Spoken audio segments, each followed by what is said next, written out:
Gunung bukan hanya sekedar tempat wisata alam.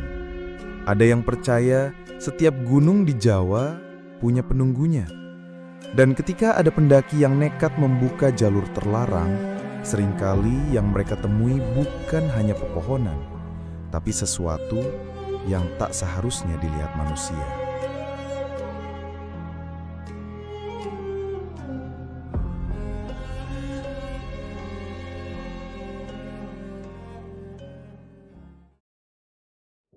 Pada awalnya, semua terasa biasa saja. 4 orang sahabat, Raka, Wulan, Jody, dan Bayu, memutuskan untuk mendaki sebuah gunung di Jawa Tengah. Gunung itu tidak begitu terkenal, bahkan banyak orang desa sekitar yang bilang jarang ada yang naik. Tapi justru karena itulah mereka penasaran. Sore hari mereka sudah sampai di base camp kecil. Namun di sana hanya ada satu pos penjagaan kosong. Tak ada pendaki lain. Hanya ada seorang bapak tua yang sedang menyalakan api unggun di depan rumah kayu. Bapak itu sempat menegur mereka. "Nah, jalur sini bukan jalur resmi. Kalau mau naik, lewat pos timur. Jangan lewat sini," katanya pelan. Tapi Raka yang merasa sudah sering mendaki menganggap bapak itu hanya menakut-nakuti. Paling biar kita sewa guide mahal," gumamnya. Teman-temannya pun akhirnya mengikuti. Mereka memilih masuk ke hutan dari jalur samping, jalur yang katanya lebih cepat menuju puncak. Semua baik-baik saja pada awalnya. Jalan setapak jelas, suara jangkrik menemani, dan matahari masih terang. Tapi ketika malam mulai turun, suasana berubah. Kabut tipis datang dari celah-celah pohon pinus. Udara terasa dingin menusuk. Di tengah perjalanan, Wulan merasa ada yang aneh. "Kalian dengar gak? Kayak ada suara orang ngobrol," bisiknya. Mereka berhenti. Semua hening. Dan benar, dari arah kanan jalur terdengar suara samar. Seperti orang sedang bercakap dengan bahasa asing. Bukan bahasa Jawa, bukan pula bahasa daerah yang mereka kenal. Jody menyalakan senter dan mengarahkannya ke sana. Tapi yang terlihat hanya pepohonan rapat dan kabut yang menebal. Tidak ada siapapun. "Mungkin cuma suara angin," kata Raka menenangkan, meski wajahnya sendiri agak pucat. Mereka melanjutkan perjalanan, namun keanehan belum berhenti. Jalur setapak yang tadinya lurus, kini bercabang 2. Padahal di peta jalur itu tidak ada percabangan. Mereka bingung harus ke kiri atau ke kanan. Dan anehnya, meski kompas menunjuk ke arah utara, jarum terasa berputar tidak stabil. Bayu yang sejak awal paling pendiam mulai gelisah. "Gue ngerasa gak enak, Ra. Kayaknya kita salah jalur." Tapi Raka bersikeras. "Tenang aja, semua gunung gini, santai." Akhirnya mereka memilih jalur kiri. Dan disitulah mereka menemukan sesuatu yang tidak seharusnya ada. Di tengah hutan, mereka menjumpai sebuah batu besar. Bentuknya mirip meja, datar di atas, dikelilingi ranting-ranting kering. Di atas batu itu, ada bekas kain putih lusuh penuh bercak merah kecoklatan. Wulan langsung merinding. "Astaga, kayak bekas ritual," bisiknya dengan wajah tegang. Belum sempat mereka berdebat, tiba-tiba terdengar suara langkah dari belakang. Pelan, berat, seperti seseorang berjalan menyeret kaki. Mereka sontak menoleh, senter diarahkan, tapi tidak ada siapapun. Hanya kabut yang tebal menelan pandangan mereka. Saat itu, Wulan merasa ada sesuatu yang berdiri di balik kabut.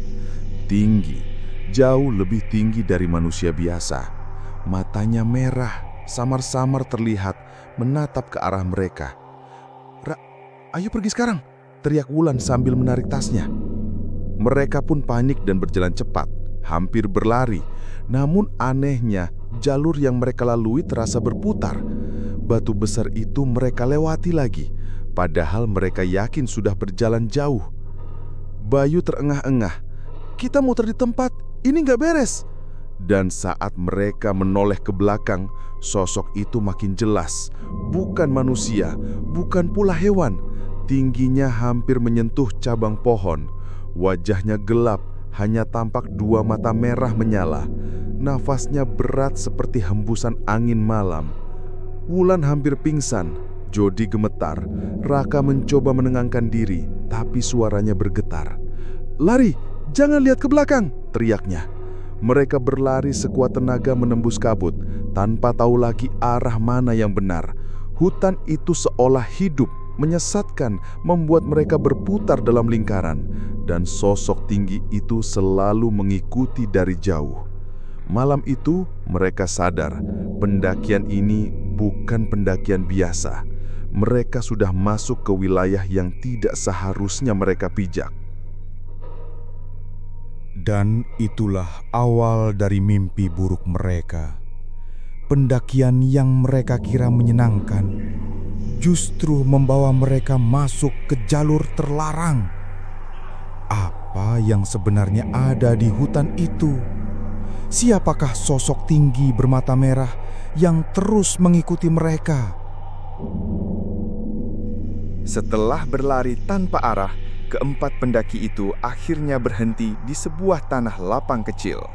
Nafas mereka terengah, dada naik turun. Senter hanya mampu menembus kabut beberapa meter saja. "Kita nginep di sini dulu aja, Rak. Gue udah gak kuat," ucap Bayu sambil jatuh terduduk. Raka mengangguk. Mau tidak mau, mereka harus bertahan malam ini. Mereka mendirikan tenda seadanya di tanah yang agak rata. Namun, dari awal Wulan sudah merasa tidak nyaman. Dia memperhatikan sekeliling. Pohon-pohon besar menjulang seperti dinding dan angin malam terdengar seperti suara orang berbisik. Tapi tidak ada yang bisa mereka lakukan selain beristirahat. Malam semakin larut. Di dalam tenda, suasana sunyi hanya diisi suara jangkrik. Raka mencoba tidur, tapi matanya tak bisa terpejam. Entah kenapa, dari luar terdengar suara langkah kaki. Pelan berputar mengelilingi tenda mereka. "Shh, kalian dengar nggak?" bisik Raka. Yang Wulan yang masih terjaga langsung merinding. "Iya, kayak ada yang jalan di luar." Jody memberanikan diri membuka resleting tenda sedikit dan mengintip dengan senter. Tidak ada apa-apa. Tanah kosong, hanya kabut tipis. Tapi suara langkah itu tetap terdengar. Bahkan kali ini lebih dekat, seperti tepat di samping tenda mereka. Mereka semua terdiam, saling pandang, tubuh kaku menahan nafas. Lalu terdengar suara berat, dalam, dan aneh. Bukan suara manusia biasa. Suara itu seperti bergumam dengan bahasa yang tidak dimengerti. "Rak, gue gak kuat." Wulan hampir menangis. Raka hanya bisa menempelkan telunjuk di bibir, memberi tanda untuk diam. Tiba-tiba, brak! Dari luar sesuatu menghantam pohon dengan keras. Suaranya bergema di tengah hutan. Semua melonjak kaget. Bayu langsung berdoa dalam hati. Tubuhnya gemetar. Dan saat itu juga, tenda mereka bergoyang, seperti ada sesuatu yang menendang dari luar. "Astaga, ada yang nyerang kita!" teriak Jody.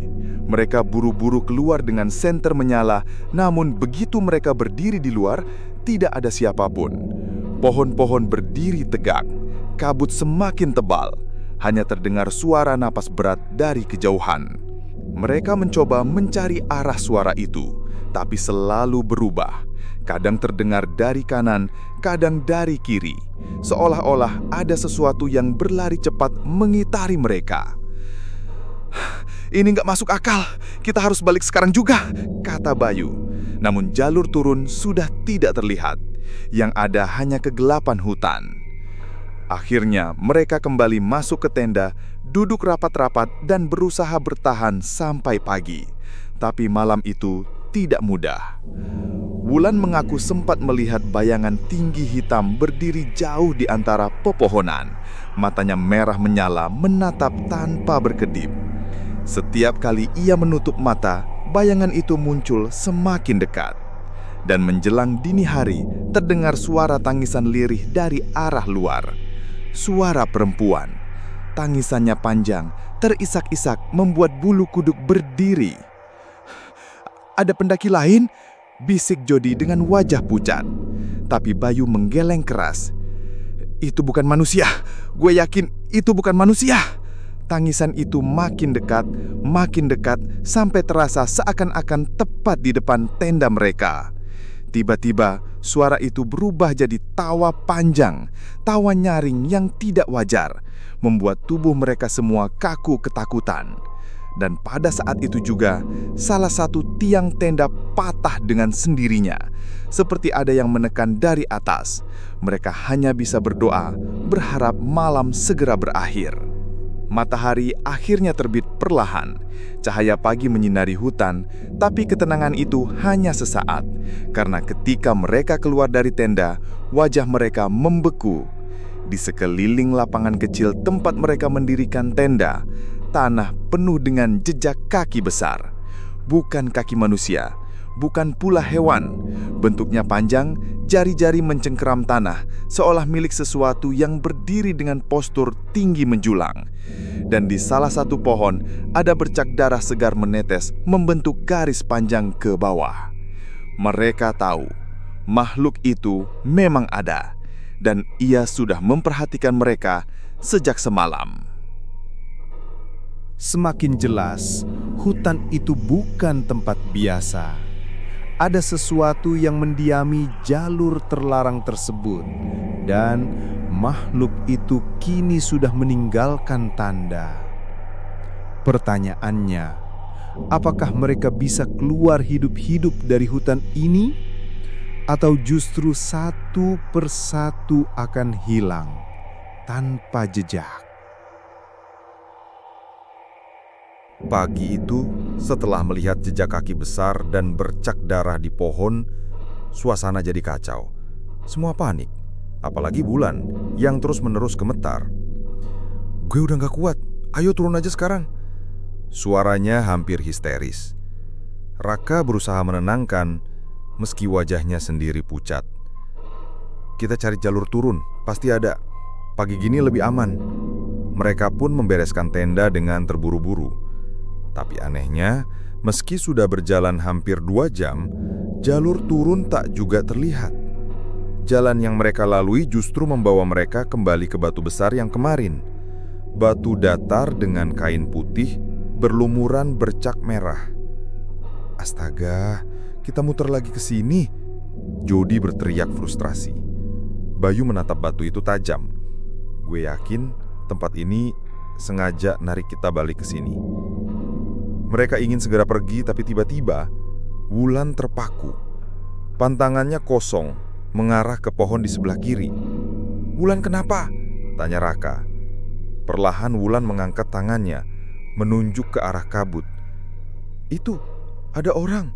Dia manggil aku." Semua menoleh. Kabut memang agak terbuka di satu sisi, dan samar-samar terlihat sosok perempuan berdiri dengan rambut panjang menutupi wajahnya. Pakaiannya putih lusuh, seperti kain kafan yang kotor tanah. Tangannya melambai pelan, seolah mengajak. "Jangan lihat, itu bukan manusia," teriak Bayu langsung menarik Wulan. Namun terlambat, Wulan sudah berlari ke arah sosok itu. "Wulan!" Raka dan Jody buru-buru mengejar, menembus kabut.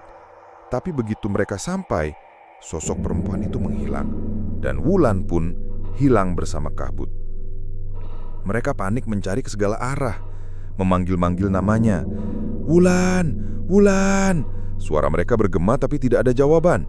Sampai akhirnya mereka menemukan sesuatu di tanah. Sebuah syal merah yang biasa dipakai Wulan tergeletak di atas tanah lembab penuh bercak lumpur dan noda merah. Bayu memungutnya dengan tangan gemetar. "Dia udah dibawa, kita gak bakal nemuin dia lagi." "Jangan ngomong sembarangan," Raka membentak, meski matanya berkaca-kaca. Hari itu, mereka bertiga terus berjalan mencari jalan keluar. Tapi suasana semakin aneh. Pohon-pohon terasa berubah posisi, kabut makin tebal meski matahari sudah tinggi. Dan dari kejauhan, terdengar suara perempuan menangis, persis suara Wulan. "Itu Wulan, dia masih hidup!" Raka langsung berlari ke arah suara itu. Namun Bayu menahan. "Rak, itu bukan dia. Jangan ketipu." Tapi Raka keras kepala. Dia yakin temannya masih ada. Jody pun ikut mengejar. Dan saat mereka sampai di sebuah area bersemak, suara tangisan itu berhenti. Yang mereka temukan hanyalah sebuah lubang tanah besar, gelap, dalam, dengan bau busuk menyengat. Dari dalam lubang itu terdengar suara lirih, seperti rintihan wulan. "Tolong, tolong aku." Raka ingin turun, tapi Bayu mencegah. "Jangan, Rak, itu jebakan, gue yakin." Namun tiba-tiba, dari dalam lubang itu muncul tangan putih panjang, kotor, dengan jari-jari yang terlalu banyak untuk ukuran manusia. Tangan itu mencoba meraih mereka. Mereka semua menjerit ketakutan dan mundur terburu-buru. Dari dalam lubang, terdengar tawa panjang menggema. Tawa perempuan bercampur suara rendah yang bukan manusia. "Astaga, itu bukan Wulan!" Suara Jody bergetar. Mereka akhirnya lari meninggalkan tempat itu. Syal merah Wulan tetap tergenggam di tangan Raka. Tapi kini mereka sadar satu hal. Jalur ini tidak akan membiarkan mereka pergi begitu saja. Dan malam kedua di hutan justru akan jauh lebih mengerikan. Karena kini mereka tinggal bertiga dan Wulan entah sudah jadi apa. Seorang teman sudah hilang, terseret oleh makhluk yang entah apa. Tapi pendakian ini belum berakhir. Justru semakin dalam mereka berjalan, semakin nyata teror yang menunggu.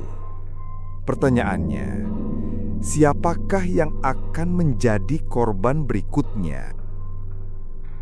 Setelah Wulan hilang ditelan kabut, suasana di kelompok itu semakin hancur. Raka terus menyalahkan dirinya sendiri karena keras kepala. Jody murung dan Bayu makin gelisah. Wajahnya pucat tak karuan. "Kita harus keluar malam ini juga," kata Bayu dengan suara bergetar. "Malam?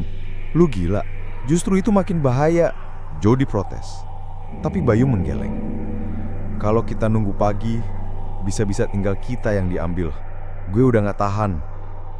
Mau tak mau, mereka bertiga tetap berjalan. Malam turun cepat, kabut semakin rapat, dan suara hutan terasa berbeda. Tidak ada lagi jangkrik, tidak ada suara burung. Yang terdengar hanya desir angin, dan sekali-sekali suara langkah berat mengikuti dari belakang. Mereka terus berjalan sampai menemukan sebuah pohon pinus yang sangat besar. Akar-akarnya menjulur seperti urat nadi, dan di batang pohon itu ada bekas goresan panjang. Saat disorot senter, terlihat jelas itu bukan goresan biasa, melainkan seperti cakaran besar. "Astaga," bisik Jody. Tapi yang membuat mereka semakin ngeri adalah bercak darah yang menetes dari batang pohon itu. Segar, masih hangat. Tiba-tiba terdengar suara berisik dari semak. Sesuatu bergerak cepat. Mereka semua panik. Raka mengangkat senter, mengarahkannya, dan terlihat sosok tinggi hitam berdiri beberapa meter di depan mereka. Tubuhnya menjulang, kulitnya hitam pekat, seperti arang, dan matanya merah menyala. Nafasnya berat, membuat kabut di sekitarnya bergetar. "Lari!"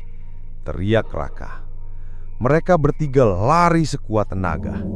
Namun makhluk itu bergerak cepat, mengejar dengan langkah berat yang menghentakkan tanah. Suara dahan patah mengikuti di belakang mereka. Dalam kepanikan, Jody tersandung akar pohon dan jatuh. "Rak, Bayu, tolong!" Raka mencoba kembali, tapi Bayu menariknya. "Jangan, kita nggak bisa nolong dia." Namun terlambat. Dari kegelapan, makhluk itu muncul tepat di belakang Jody. Tangan panjangnya meraih, mencengkeram tubuh Jody dengan sekali sentakan. Jody menjerit sekeras-kerasnya. "Ah!" Suara jeritanya menggema di seluruh hutan, lalu terputus mendadak. Hening. Yang tersisa hanya suara tulang yang diremukkan. Raka menutup mulutnya, air matanya jatuh. Bayu menariknya agar terus berlari. "Kita harus pergi sekarang, kalau enggak kita juga mati." Mereka berlari tanpa arah, terengah-engah, sampai akhirnya berhenti di sebuah sungai kecil. Nafas mereka tersengal-sengal, tubuh gemetar. "Kita tinggal berdua, Bay," suara Raka parau. Bayu hanya bisa terdiam, matanya kosong, wajahnya pucat pasi. Namun yang membuat Raka semakin ketakutan adalah ketika ia menyadari Bayu terus menatap ke satu arah. "Bay, lu lihat apa?" Bayu tak menjawab. Ia hanya menunjuk ke seberang sungai. Raka menoleh, dan di sana, di balik kabut, terlihat Wulan. Wulan berdiri dengan syal merahnya, tersenyum pucat, tubuhnya penuh tanah, matanya kosong. Ia melambai pelan. "Wulan, ayo ikut aku, di sini jalannya." Suaranya lirih, datar, bukan suara Wulan yang ia kenal. Raka mundur ketakutan. "Itu bukan Wulan, itu bukan dia." Tapi Bayu yang sudah setengah linglung justru melangkah maju. "Wulan, aku datang. Bay, jangan!" teriak Raka. Namun Bayu terus berjalan menyeberangi sungai. Air mencapai lututnya, lalu pinggangnya. Dan saat ia hampir sampai ke seberang, sosok Wulan berubah. Senyum itu melengkung tidak wajar, mulutnya robek lebar hingga telinga. Matanya hitam legam.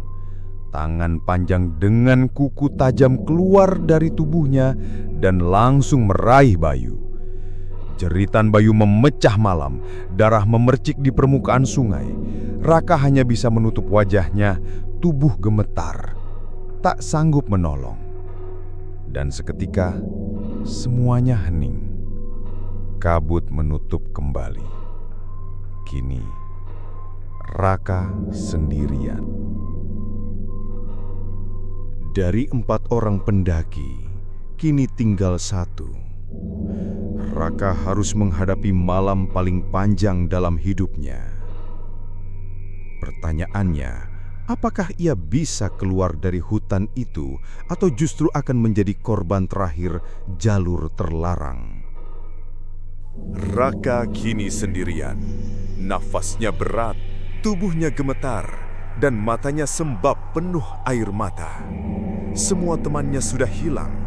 Wulan ditelan kabut, Jodi dicengkeram makhluk hitam, dan Bayu diseret sosok menyerupai Wulan di sungai. Ia berjalan tanpa arah, hanya berbekal senter dan doa. Namun setiap langkah terasa sia-sia.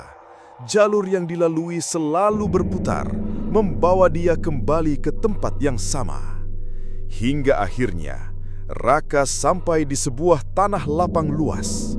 Di tengahnya, berdiri sebuah pohon beringin besar dengan akar menjuntai ke tanah. Pohon itu terasa asing, padahal ia yakin belum pernah melewatinya.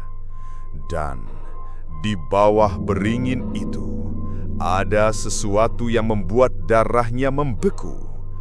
3 tubuh tergantung di akar pohon. Wulan, Jodi, dan Bayu. Mereka tergantung dengan wajah pucat, mata terbuka kosong, tubuh kaku seperti boneka. "Astaga, tidak!" Raka berteriak histeris. Namun tiba-tiba, ketiga tubuh itu bergerak perlahan. Leher mereka patah ke kanan dan ke kiri, lalu bibir mereka terbuka bersamaan. Dari mulut mereka keluar suara berat, dalam, bukan suara manusia. "Kamu, giliranmu." Raka mundur, tubuhnya gemetar hebat.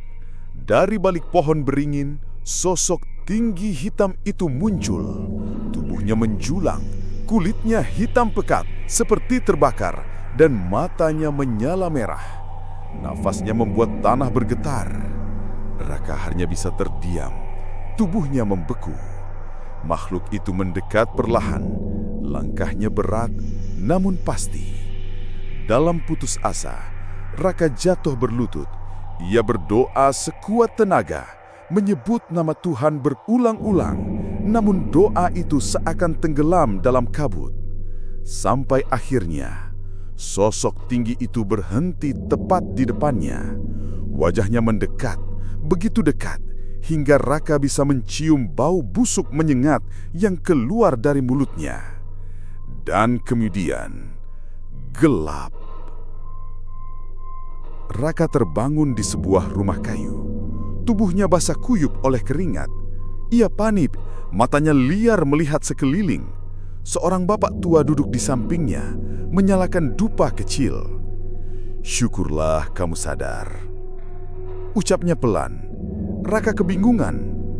"Teman-teman saya, Wulan, Jody, Bayu, mereka di mana?" Bapak tua itu hanya terdiam lama sebelum akhirnya berkata lirih, "Kamu datang dengan 3 temanmu, tapi yang sampai ke bawah cuma kamu seorang." Raka menangis, tak percaya dengan apa yang ia dengar. Namun sebelum ia bisa bicara lagi, dari luar rumah terdengar suara bisikan, suara familiar. "Rak, tolong aku! Rak, aku di sini!" Itu suara Wulan, jelas sekali. Raka segera berdiri, tapi bapak tua itu menahan tangannya dengan keras. "Jangan keluar, itu bukan temanmu lagi." Namun suara itu makin dekat, makin jelas.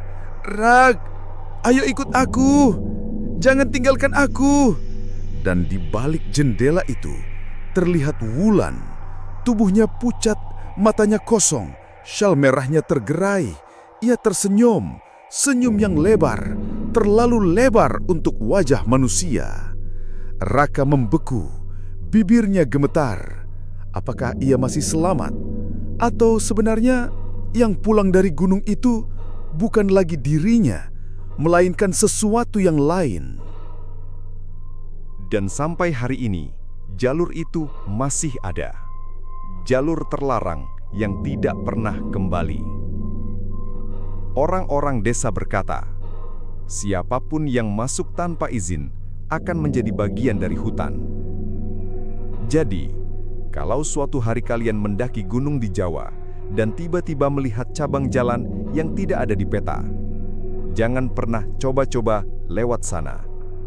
Karena bisa jadi kalian tidak akan pernah pulang. Jangan lupa like dan subscribe channel ini agar kamu tidak ketinggalan cerita mengerikan lainnya. Selamat berjumpa di cerita selanjutnya.